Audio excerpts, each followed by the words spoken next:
Hello students, this is advocate Neeraj Gupta. अभी तक हम काफ़ी वीडियोस अरेस्ट के बारे में डिस्कस कर चुके हैं। ये ऑलमोस्ट लास्ट है। इसमें मैंने जो बाकी के सेक्शंस थे वो कवर किए हैं। Section 55 to 62 other provisions relating to arrest.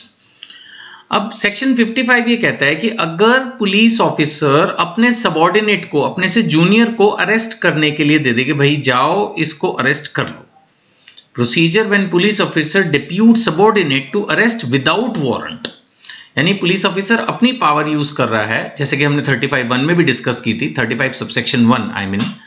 तो तब क्या होता है इसमें? देखो, तीन बातें हैं। पहला कि जो भी जूनियर ऑफिसर है, आमतौर पे एसएचओ बोलेगा अपने से जूनियर किसी पुलिस ऑफिसर को जो उसके थाने में होगा कि तुम जाके उसको अरेस्ट करके ले आओ। तो ये वर्बली बोलने से नहीं चलेगा।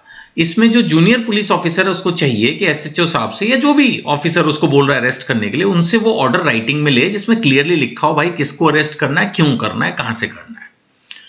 फिर जब उस बंदे के पास पहुंच जाएंगे अरेस्ट करने के लिए, तो ये जरूरी है कि उसको बताया जाए कि भैया इस नोटिस में क्या लिखा है, आई मीन इस ऑर्डर में क्या लिखा है और किन ग्राउंड्स पर उसकी अरेस्ट हो रही है, नहीं हो रही है, क्या है वो चीज उसको क्लियरली बताई जाए। और अगर वो मांगे तो उसको वो ऑर्डर भी दिखाया जाए। शो हिम द ऑर्डर, देख रहे हैं आप, हाईलाइट किया हुआ मैंने ग्रीन में। और सब्सटेंस ऑफ द ऑर्डर उसको नोटिफाई करना है, यानी बताना है, ये मैंने ब्लू में इंडिकेट किया हुआ है। चलो आगे बढ़ते हैं। Health and safety of arrested person, जिसको अरेस्ट कर लोगे उसके साथ कैसा बर्ताव करना है। आप सोचते होंगे कि उसको डंडे मारेंगे, भूल जाओ। जिसको अरेस्ट करते हैं उसको हम प्रोवाइड करते हैं नेसेसरी मेडिकल ट्रीटमेंट। अगर वो बीमार पड़ जाए तो उसका इलाज कराओ, ठीक है। उसको हमें बंदे को प्रोटेक्ट करना है कि भाई कल को वो बंदा, उसको कोई और मार ना दे। अब जैसे आपने जेल में डाल दिया, जेल में भी तो होते ना दुश्मनियां, वहां से उसको बचाना है। उसको प्रॉपर फूड, ड्रिंकिंग वाटर देना है, कपड़े भी प्रॉपर देने हैं, उसको एक सेफ प्लेस देना है जिससे वो शांति से वहां रह सके और उसको कुछ हो ना, और कहीं वो सुसाइड, सेल्फ हार्म ना कर ले, इसका भी ध्यान रखना है। तो अब समझो कि एक जच्चा बच्चा का जैसे ध्यान रखते हैं ना एकदम कि भाई कुछ हो ना जाए, ऐसे ही अरेस्टेड पर्सन का ध्यान रखा जाएगा। अब मैं क्या बोलूं, इसको पढ़ के तो मेरे को कई बार लगता है कि किसी को यही लगे जेल ही चला जाओ, इतना ध्यान तो कोई घर वाले भी नहीं रख रहे जितना पुलिस वाले रखेंगे अंदर जाके। बट खैर, जो कानून है वो मेरा पढ़ाना था, आपको पढ़ा दिया। अब जैसे कोई इंजर्ड एक्यूज्ड है तो उसका इलाज कराएंगे, डायबिटिक है तो उसको उस तरह की दवाइयां देंगे, खाना देंगे, और उसको कस्टोडियल वायलेंस से प्रोटेक्शन भी मिलेगी। खैर, जिस बंदे को अरेस्ट कर लिया उसको पुलिस ऑफिसर को चाहिए कि अगर वो बॉस नहीं है तो अपने पुलिस ऑफिसर जो उसका इंचार्ज है पुलिस स्टेशन का, एसएचओ साहब, उसके पास लेके जाए, और बाकी मजिस्ट्रेट के पास तो लेके जाना ही होता है। सेक्शन 58 ये कहता है 24 घंटे के अंदर लेके जाओ। 24 घंटे के अंदर।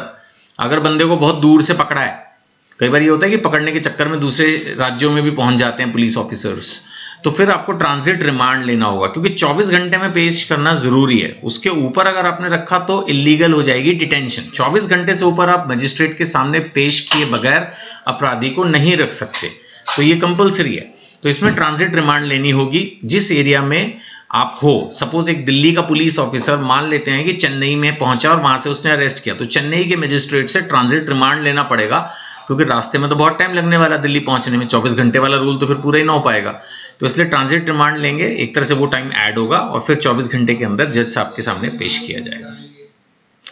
सेक्शन 59 ये कहता है कि जितने भी लोगों को आप एप्रीहेंड करोगे यानी अरेस्ट करोगे, उनका डेटा, उनकी डिटेल आप एसडीएम को दोगे। आपको याद होगा, मैंने पहले भी पढ़ाया था आपको कि जो डीएम, डिस्ट्रिक्ट मैजिस्ट्रेट हैं, उन्हीं के जूनियर हो गए सब डिविजनल मैजिस्ट्रेट, ये लोग एक तरह से एग्जीक्यूटिव मैजिस्ट्रेट हैं, और ये एक तरह से जो हमारी लॉ की मशीनरी है उसके साथ हैं, बट उससे अलग है। लेकिन उनको भी प्रॉपरली आपको बताना है कि हमने किस किस बंदे को अरेस्ट किया और उसको अभी तक छोड़ दिया या नहीं छोड़ा, आई मीन उसको बेल मिली कि नहीं मिली, वो पूरा स्टेटस जो है वो अपडेट एसडीएम को देना है। दे शुड आल्सो नो कि भाई किसको अरेस्ट कर लिया, किसको नहीं। और एक मजे की बात है सेक्शन 60 में कि जिसको अरेस्ट कर लिया उसको एवं नहीं छोड़ सकते कि चल यार छोड़, तू तो अपना दोस्त है, भाई है, या तूने मेरे को लग रहा है यार कुछ नहीं किया। भाई वो सब चीजें अरेस्ट से पहले भी नहीं होती, लेकिन अरेस्ट के बाद तो बिल्कुल नहीं हो सकती। अरेस्ट के बाद छूटने के एक बंदे के तीन ही तरीके हैं, या तो वो पर्सनल बॉन्ड देगा, या बेल बॉन्ड देगा, मैं पढ़ा चुका हूं, श्योरिटी वाला बॉन्ड, या फिर तीसरा उसको ऑर्डर ऑफ मैजिस्ट्रेट मिलेगा। उसके बगैर वो छूट ही नहीं सकता। प्रॉपर जब एक बार बंदा अरेस्ट हो गया तो फिर वो ऐसे नहीं छूट जाएगा शराफत से। तीन में से एक चीज, यानी प्रॉपर डॉक्यूमेंटेशन, ऐसे समझ लो प्रॉपर कागजी कार्रवाई करने के बाद ही बंदे को छोड़ा जा सकता है। सेक्शन 61, अगर कोई बंदा आपसे छूट के भाग जाए, हाथ से, पुलिस वालों के हाथ से छूट के तो भाग ही सकता है ना, या फिर कोई गैंग उसको अटैक कर दे जैसे धुरंधर में हुआ था और उसको छुड़ा के ले जाए, है ना, ऐसा हो ही तो सकता है। तो इन दोनों सिचुएशन में उसको पकड़ने के लिए दोबारा पूरी इंडिया में पुलिस भाग के उसको पकड़ने के लिए अथोराइज्ड है। और हमने एक बार, याद होगा, एक सेक्शन पढ़ा था 44, उसके अंदर ये था ना कि अगर जरूरत पड़ जाए तो ताला, घर तोड़ के, खिड़की तोड़ के, दरवाजा तोड़ के अंदर घुस जाओ, उसको निकाल लो, ऑल दोज पावर्स जो है फिर वो यहां पर अवेलेबल हो जाएंगी। ठीक है। और लास्ट है हमारा सेक्शन 62, जो ये कहता है कि जो भी अरेस्ट करनी है वो संहिता के रूल्स के हिसाब से करनी है। संहिता कौन, जो पढ़ा रहा हूं, BNSS, राइट। BNSS का क्या मतलब है, भारतीय नागरिक सुरक्षा संहिता।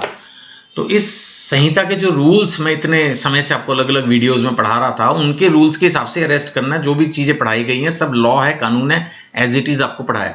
तो ये बस लास्ट में जाके लिख दिए सेक्शन में कि भाई इसी के हिसाब से अरेस्ट करना, अपनी मर्जी मत चलाना। ठीक है। आपको भी एग्जाम में इन्हीं प्रोविजंस को लिखना, अपनी मर्जी से कुछ मत लिखना। एग्जाम के हिसाब से कोई भी डाउट महसूस करो तो इन नंबरों पे व्हाट्सएप कर सकते हो, और जिस बुक से पढ़ाया उसको भी खरीदने के लिए कनेक्ट कर सकते हो। Thank you.